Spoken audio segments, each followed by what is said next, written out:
What happens after death? Could we ever come back? I think there is some likelihood of life after death. The answer may come from children, remembering a life before they were born. Our work provides evidence that we should strongly consider the possibility of reincarnation. Embark on a scientific search for evidence of reincarnation. Listen to the stories of these children who remember a past life.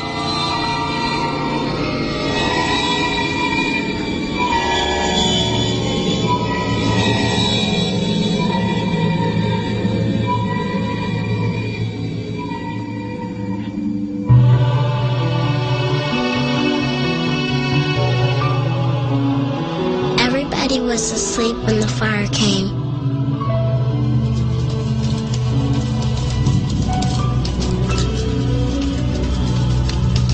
Mommy and Daddy could not get me out.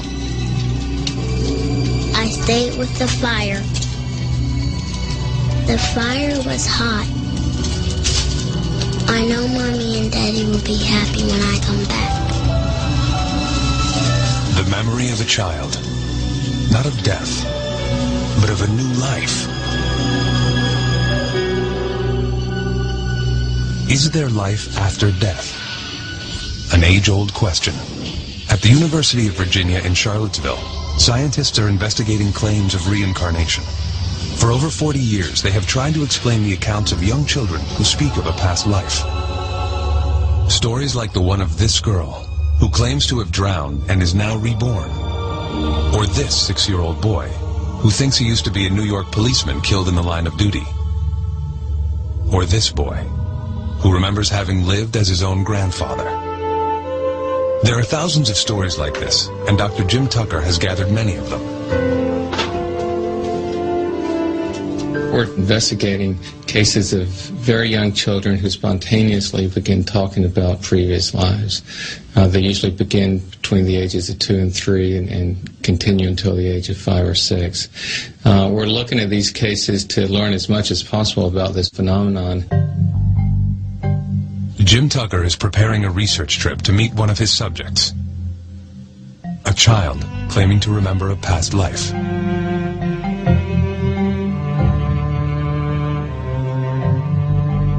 Gus Ortega is a little boy in Colorado who has talked about being his grandfather. This began when he was 18 months old, and he's made a number of statements that seem quite specific. This one is a stronger case because the child has made some very specific statements that it seems very unlikely he could have heard through normal means. Gus Ortega's case is only one of many. We've been studying these cases for the last 40 years. We've now collected over 2,700 cases like this. These cases have been found all over in Asia, in West Africa, they've been found in South America, in Europe, and the United States, pretty much wherever they've been looked for. The most convincing cases, however, are found on an island south of the Indian subcontinent, in Sri Lanka.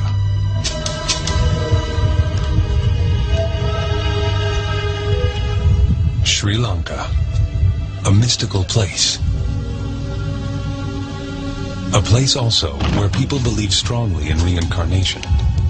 Most of the island's inhabitants are Buddhists. One of the reasons may be why there are so many cases of children remembering a previous life.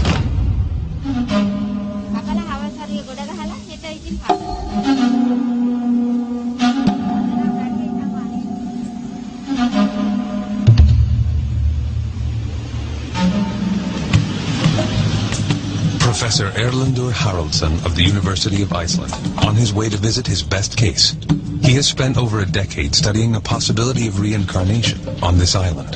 Sri Lanka is a good place to study cases of children who speak about a past life, because here you find a few cases every year. And Haraldsson's cases are more convincing than any American case. The cases in Sri Lanka and in the United States differ in several respects. First of all, in the States, these are mostly in-family cases. Here in Sri Lanka, in-family cases are rare. I've only had a few. And secondly, the details seem to be greater here in this country. What makes Haraldson's cases so intriguing is that the children remember not the life of another family member, but that of a complete stranger. Haraldson crosses half the island to meet with his most fascinating research subject, a girl by the name of Deluxi. This is a very interesting case because Deluxi was talking about memories of a previous life for almost 3 years and doing so persistently and repeating the same story over and over again.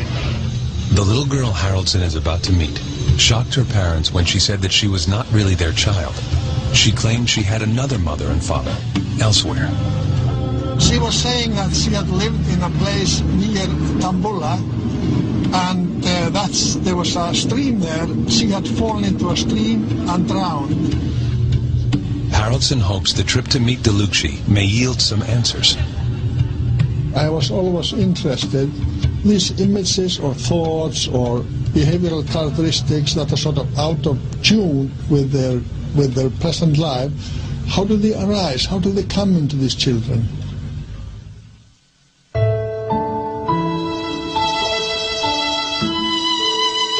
In a place not quite that far away,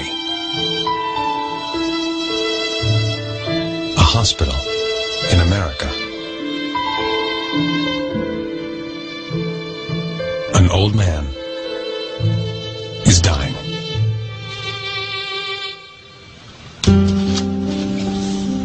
And a young boy believes he is this man reborn. Gus Ortega is a normal 6-year-old. Like most boys, he cherishes his time with his dad. But this relationship is different. Gus remembers that he played with his dad in a previous life. Only then, he was the father, and his dad was his son. This is the case that UVA scientist Jim Tucker is investigating. Whenever I go to see a case, I go with a certain amount of skepticism. I never go with the assumption that this is reincarnation. And that's also the same approach that I have with the work as a whole. We're here because this is an interesting phenomenon, so we're trying to learn as much about it as possible. Catch it! Oh, good job! Grandpa Augie died in 1993. His son Ron found him lying on the floor in his home. A stroke. Grandpa Augie died 5 hours later. He was a shopkeeper. He sold everything people wanted to buy, and he loved his family. But he never met his grandson, Gus. Gus was born 1 year after Grandpa Augie's death. One day, when he was just 1.5 years, Gus was alone in his room with his father. Ron came out and told me that he had just finished changing Augie's diaper, and that he looked right up at him and said, "You know, Dad, when I was your age, I used to change your diaper." I was flabbergasted, to be honest with you. I thought it was just kind of strange, especially the choice of words to say that phrase, "when I was your age," for this little 1.5-year-old toddler.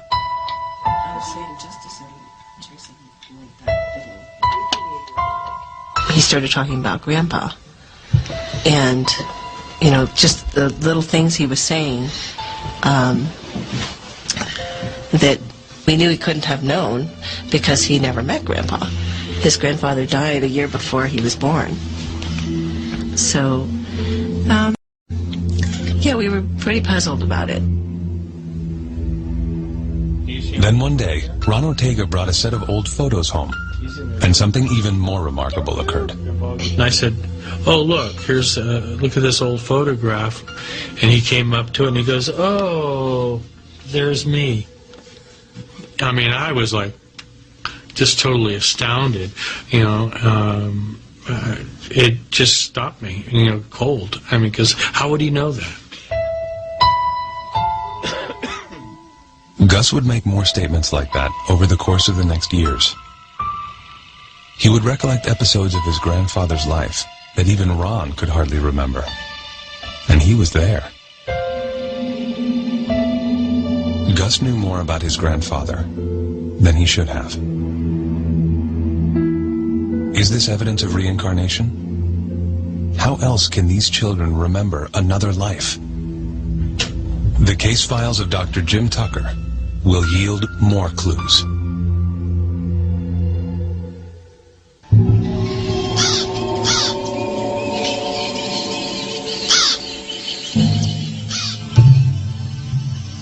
Sri Lanka.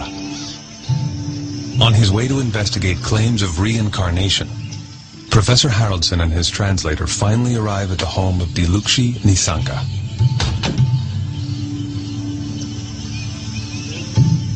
She's the girl who remembers having drowned in a river and is now reborn. Dilukshi's case is one of the best, perhaps even the best, of the cases that we have studied here in Sri Lanka. Professor Haraldson has conducted 2 major psychological studies concerning children who remember a past life. Surprisingly, their psychological characteristics are not much different from children who never report such memories, except for one crucial difference.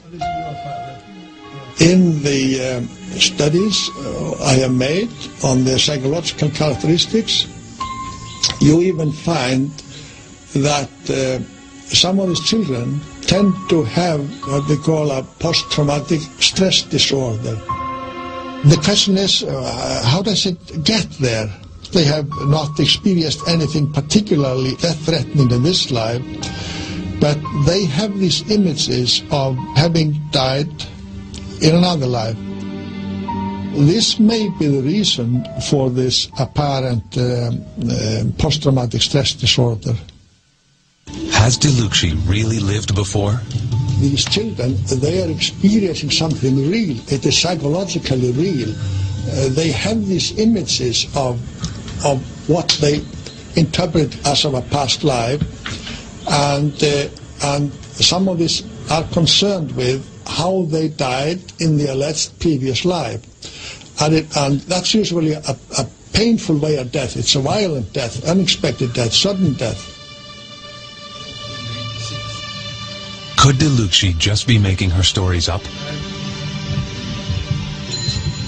If they were making up some fantasies, then one would expect them rather to make up some fantasies of a better life or something that would be of some satisfaction to them. But to think about how they died is not really a pleasurable fantasy. For the Nisanka family, Dilukshi's memories are painful. Every time they talk about it, they are reminded that Dilukshi does not feel part of their family.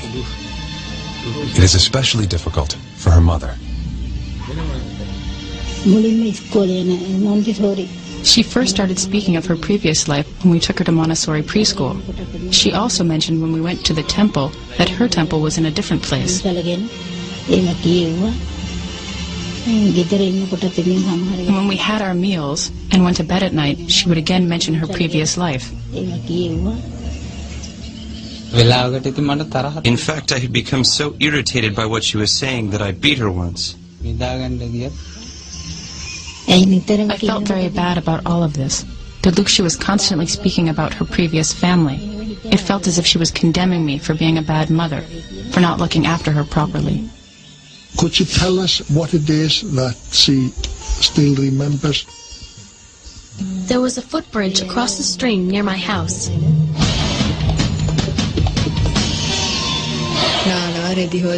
People from the village would walk across the bridge and bathe in the stream.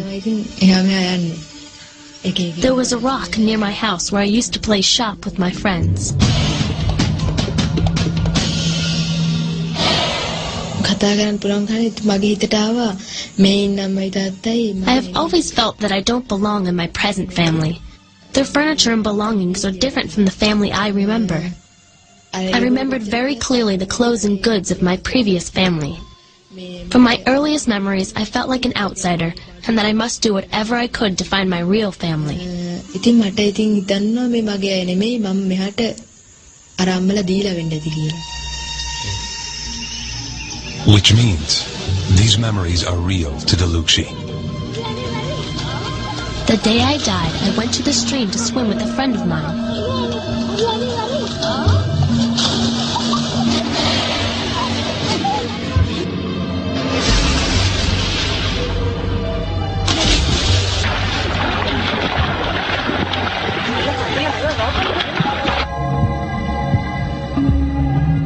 And then, somebody pushed me.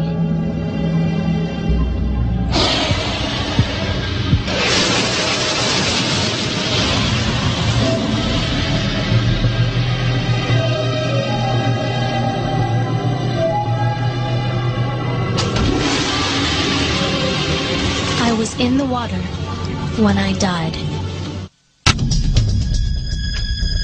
When I was Grandpa Augie, I died in the hospital.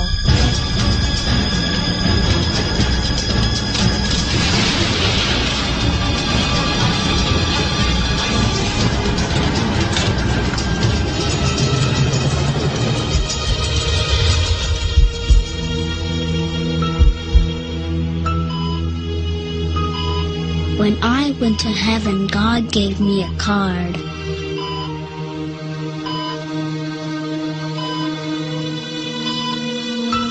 Everybody with a card like that is allowed to come back.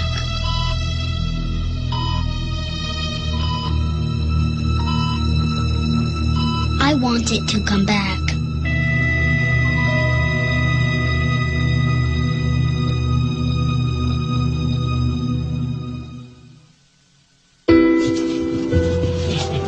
The Ortega home in Colorado. Jim Tucker from the University of Virginia cannot just reject what little Gus has to say about a previous life. There are certainly a lot of people who will simply dismiss this work because it disagrees too much with their assumptions about how the world works. But to dismiss something because it disagrees with your assumptions is really not very scientific. So we have this phenomenon, and we have the evidence that it's involved with this phenomenon. So the scientific approach is to explore it and learn all we can about it. The Ortega home in Colorado. Dr. Jim Tucker is interviewing Gus Ortega. Gus claims to have lived before as his grandfather. And how about your grandmother? Yeah. And were you a little boy when you were doing that, or was that when you were big? That's when you were big?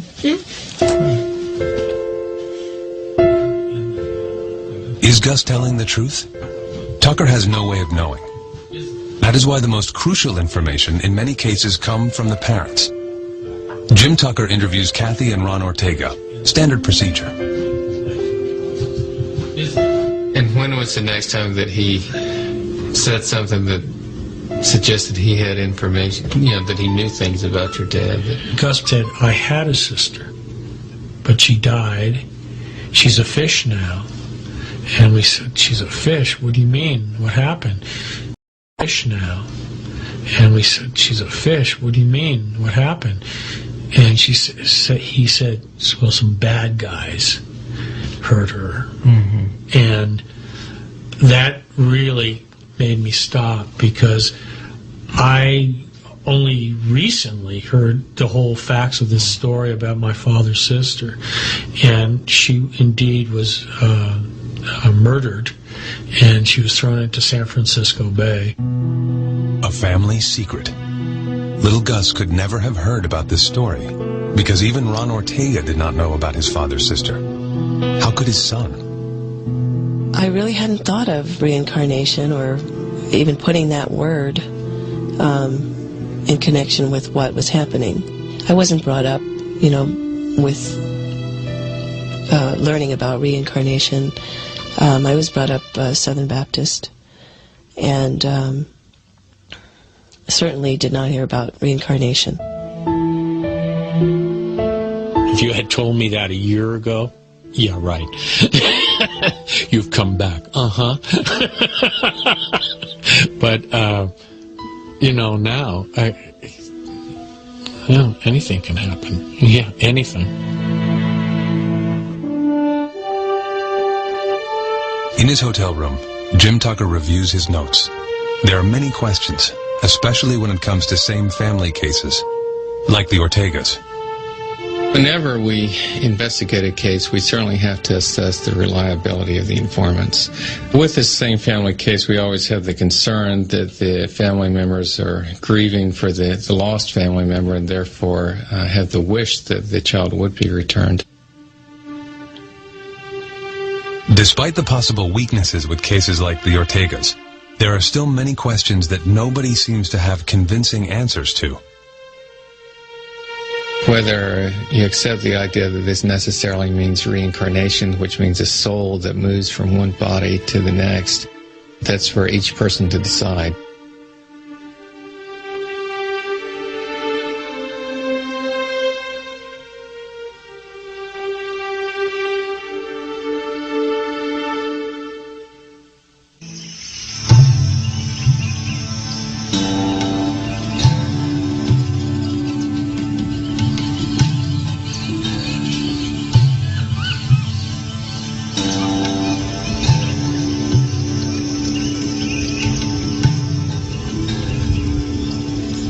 Professor Haraldson and his translator climbed the steep steps to one of Sri Lanka's most recognizable landmarks, the famous rock temple of Dambulla.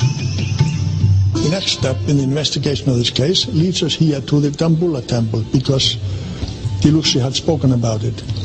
And then the family, they decided to do something about Diluksy's talk.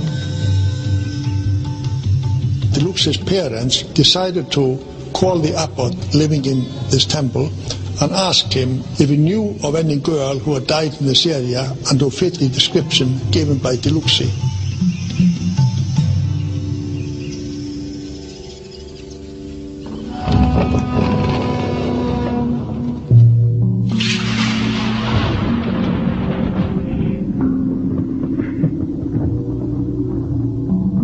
In most of the countries where we find these cases, there is a belief in reincarnation. If a culture principally allows for the concept of rebirth, does that make reports of previous lives more likely? May that be one of the reasons why the best cases can be found in places like Sri Lanka?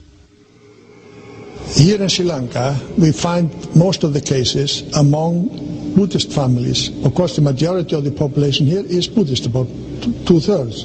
But we also find some cases among Christians, and we even find a few among the Muslims. So the cases in Sri Lanka are found in all the major religious communities. The key to solving Diluksy's case may very well lie with the abbot of the rock temple.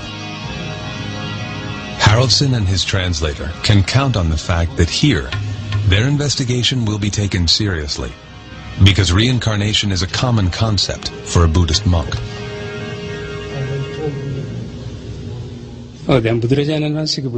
Buddhism teaches us that reincarnation exists. It happens due to the accumulation of good and bad deeds, which we call karma. Our desire to live in this world pulls us into our next birth, and the number of good and bad deeds we have performed determine the circumstances of our next birth.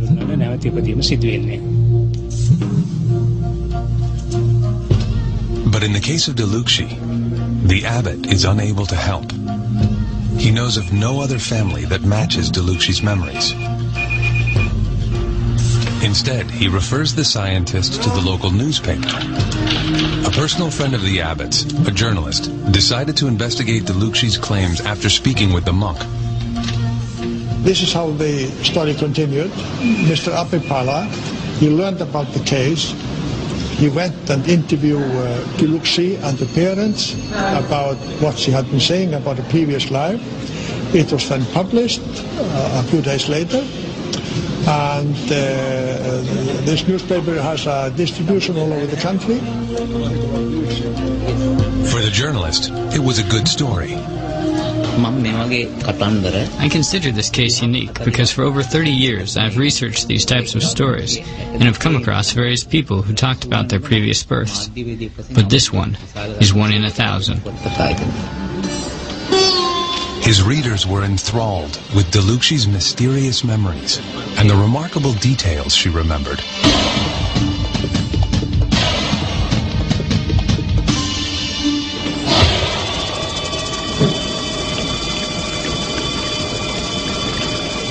But for now, one question remains unanswered. Will the scientists find a match to Deluxi's memories of an earlier life and death?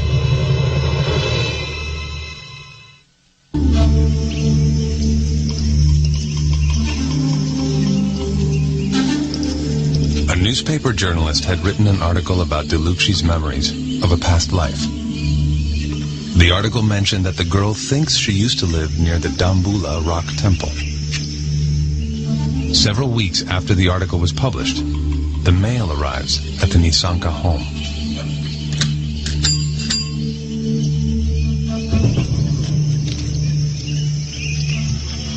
When the postman handed Mr. Nisanka his mail that day, he was surprised to find one letter postmarked from Dambula. He had no friends or relatives in that part of the country. When he opened the letter, he was stunned.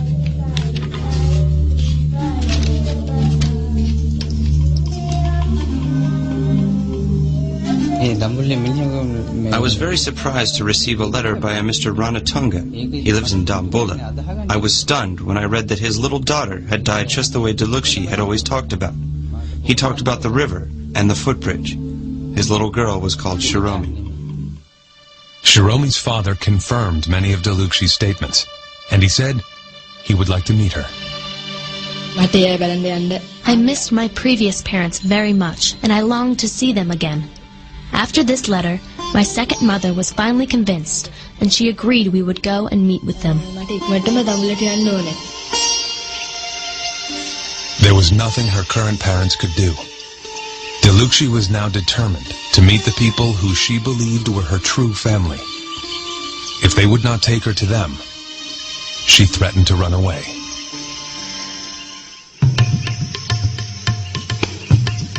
The letter finally convinced Deluxi's parents. They were going to take her to the place where she thinks she died. They took Deluxi on a 6-hour drive to Dambula. When they came closer to the city, Deluxi began to recognize landmarks. She even started to direct the driver toward the house where her previous family lived.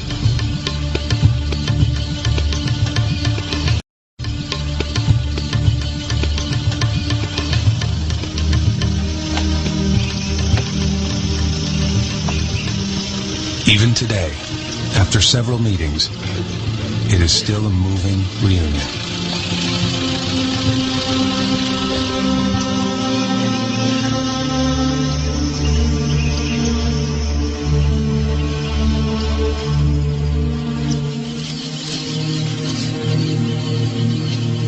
For Professor Haraldson, a rare opportunity to witness what could be two lives intersecting. This meeting is quite emotional.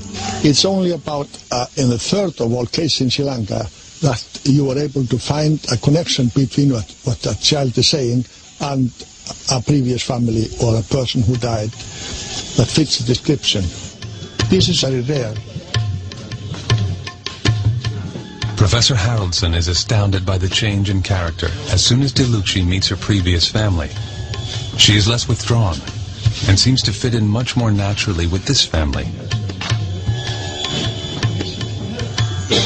Could she really be this little girl, reborn? Shiromi was a very obedient girl who never left the house without informing us where she was going.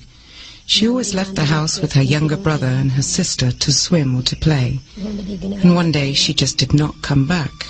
I was so upset that Shiromi hadn't returned home that I ran about looking for her. When they found her in the water, I fainted upon hearing I'd lost my daughter.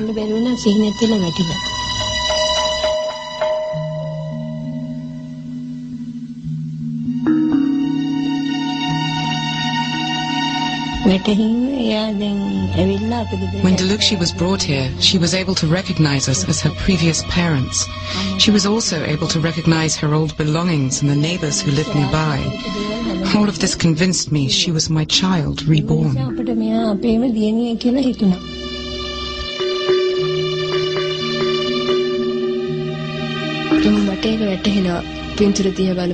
I know I am that little girl over there in that picture. When I saw my previous parents and previous brother and sister, I felt very happy. It felt like I was finally returning home after a very long time away. At the end of the day, Delukshi takes Professor Haraldson for a walk to show him the sights of her previous life. When we compare how well these statements fit the life of Shiromi, we find that about 12 of them, and we have around 20, about 12 of them fit really well and are fairly specific. Delukshi leads Professor Haraldson to the rock, where she claimed she played as little Shiromi. It is a flat rock formation, just as she had described.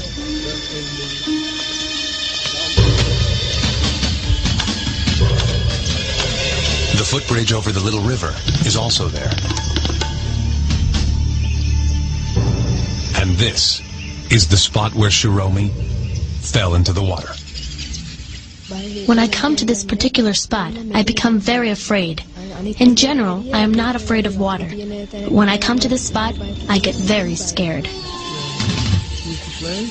Delukshi tells the scientist that she remembers black spots just before she died. Haraldson thinks the water plants growing in the river might account for this.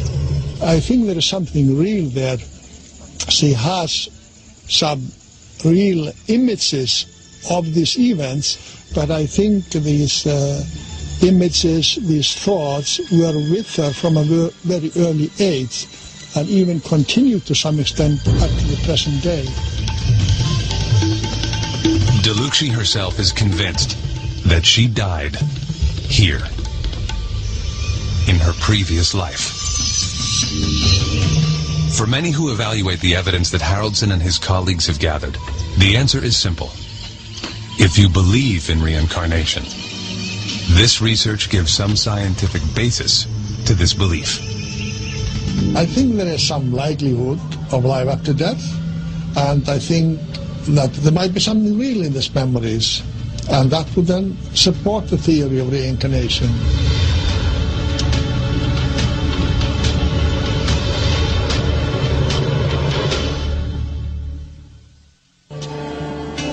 But despite how convincing Delukshi's case may sound, not everybody agrees with these findings.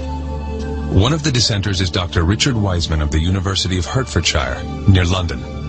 He has taken a long, hard look at the evidence that the reincarnation scientists have compiled.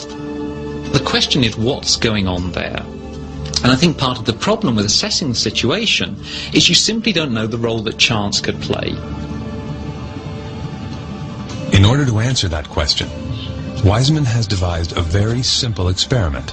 He invited a random selection of children into his institute and asked them the same questions that researchers investigating claims of past lives would ask. The experiment that I carried out was really to test the notion that if you took a child and simply had them make up a story, can you take that information, then go away and compare it to the details of children who unfortunately have actually died and find some kind of match, the type of match that the researchers who are involved in reincarnation claims actually find in their work. More often than not, the children would easily engage Wiseman in a conversation about dying. What my experiment aimed to do was to find out the role that chance plays in claims of reincarnation. Dr. Wiseman videotaped his interviews with the children in order to have a record of their fantasies. After an initial period of shyness, the children opened up and played along with Wiseman's experiment. One of the children I spoke to was Molly, and we asked her just to make up a story. She came up with the idea of another child called Katie, who was also 3. What colour hair would you have? Any colour hair at all? Red. You have red hair? She had blue eyes. She's wearing a pink dress with flowers on it. She ran away. When Katie ran away, Molly? What? When Katie runs away, to good or bad things happen? Is anything bad ever happened to Katie? Bad? Oh, what's bad that's happened? The monsters got Katie. Oh, what were the monsters like? Ugly. Ugly monsters. What happened? No. What happened to Katie when the monsters got her? Monsters bit her. Bit her? So what happened to Katie? Died. She died. Oh. That was the story that Molly came up with. Now, what we wanted to know was, of course, if you took that story and you tried to match it against stories where genuine children, unfortunately, had actually died, could you find a match? And what we found was quite remarkable. We looked through the newspaper archives for stories, often very tragic stories, where children had been involved in accidents or had been abducted, been killed, and so on. One particular story matched the imaginary story that Molly had given us. The actual child was 3 years old.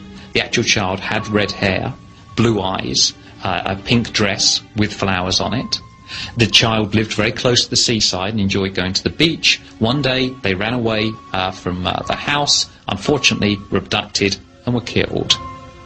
So out of the 17 facts that Molly gave us, 13 of them were absolutely correct.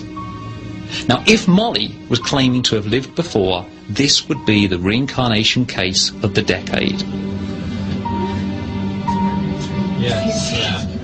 This result even spooked Molly's mother, who knew for certain that her daughter had only made up the story. I found that quite shocking. There was actually something really happened. Because I know even if there's no connection, you sort of instantly feel connected then to something because of, you know, what Molly made up. I instantly sort of felt connected or felt for the parents of that particular child. The notion that we've lived before is obviously very, very radical. And so part of what I was doing was trying to work out how can we assess the validity of the claims for reincarnation. I don't think we're finding out anything about the paranormal. I don't think we're finding out anything about whether or not we actually live in a previous life. We're finding out a great deal about psychology, about the way in which people can fool us and we can fool ourselves.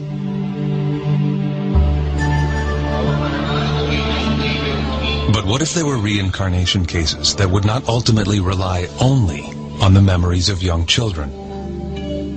Jim Tucker is on his way to another case, from a category of cases that his critics will find much harder to disprove. The more that the cases were found, one started coming up with birthmarks and birth defects, and we found that in many cases there was a striking correlation between the birthmarks on the children and wounds that the previous personalities had. And we've been able to track down autopsy reports or medical records to make sure that in fact there was a match there. For the first time, these birthmarks provide a physically verifiable piece of evidence suggesting reincarnation. We don't have a lot of American cases that have the birthmarks or birth defects along with the memories. We do have some, but it's unusual, so we certainly like to investigate all those that we can.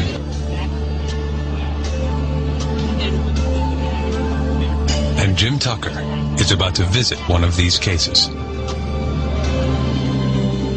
He is boarding a flight to Florida to meet a boy who remembers being a New York policeman killed in a hail of gunfire.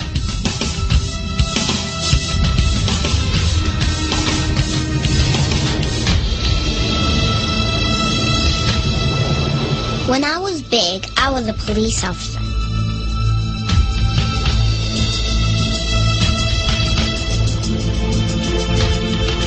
I walked into a store one night. There were bad guys, too.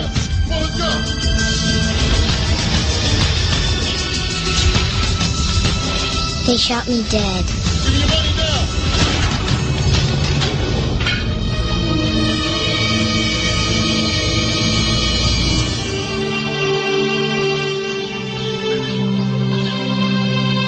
Pensacola, the home of Maria Hagedorn.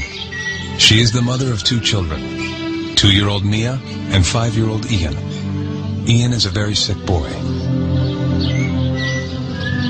What kind of dress do you like to wear? Maria Hagedorn's son suffers from a very rare heart disease. If he exerts himself too much, he struggles for air and faints. Trips to the family cardiologist are frequent. Continued observation a must. Little Ian had 6 major heart operations before he turned 4. He was a big, healthy 8.5-pound baby, and they took him off. They said to take a bath, give him a bath, and they never came back. Over an hour went by, so I sent my husband off to find the baby, and he came back quite a bit later with 2 doctors, and they were all crying, very visibly shaken, which I knew that the news was not good. The doctors told Maria that Ian would not live through his first day. Only an emergency operation would save his life. 6 hours after his birth, Ian underwent major heart surgery. Ian had underdevelopment of the pulmonary valve, which is the artery right here we see in this drawing, and that caused the right side of his heart not to develop as well.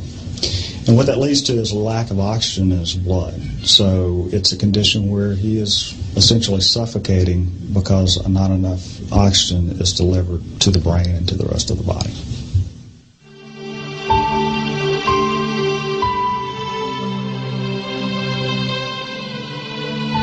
Ian's surgery went well. After almost 9 hours, a team of doctors managed to repair the valve. But the underdevelopment of the right side of his heart would take time and more operations.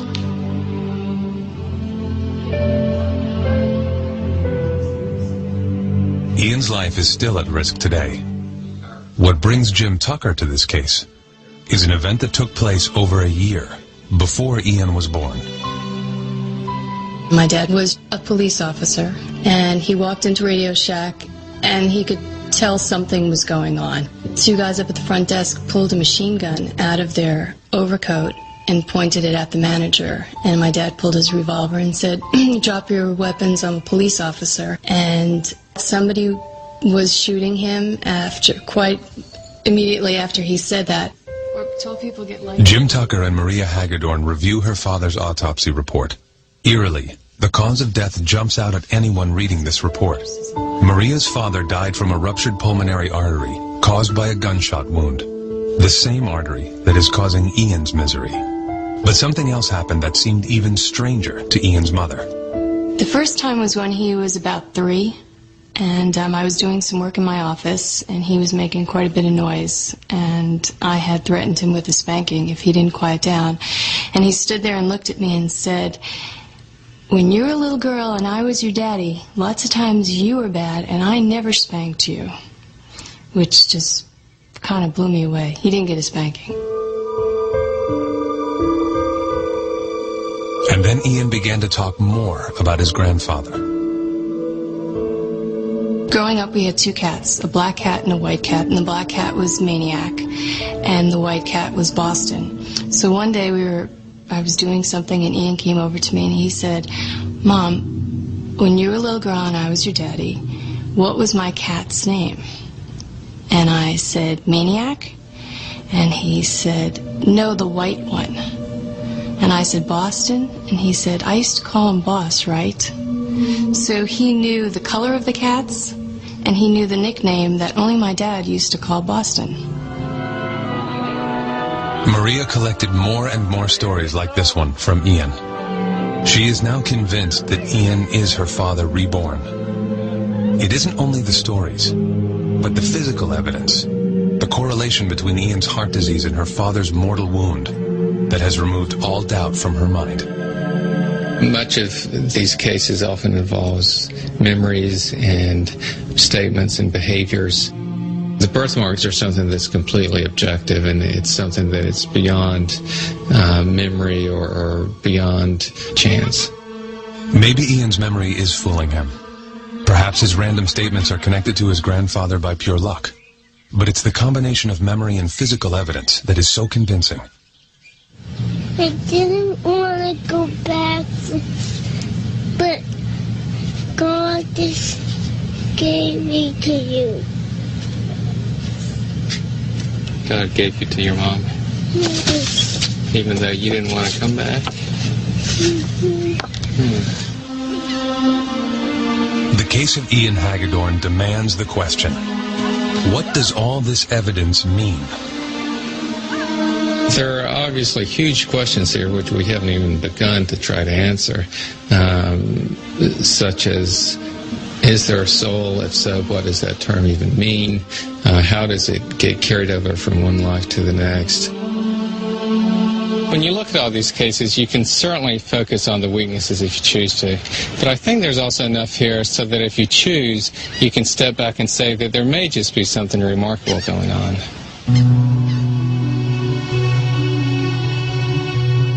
If Dr. Tucker is right, the memories of all these children could mean that death may just be a road to another life.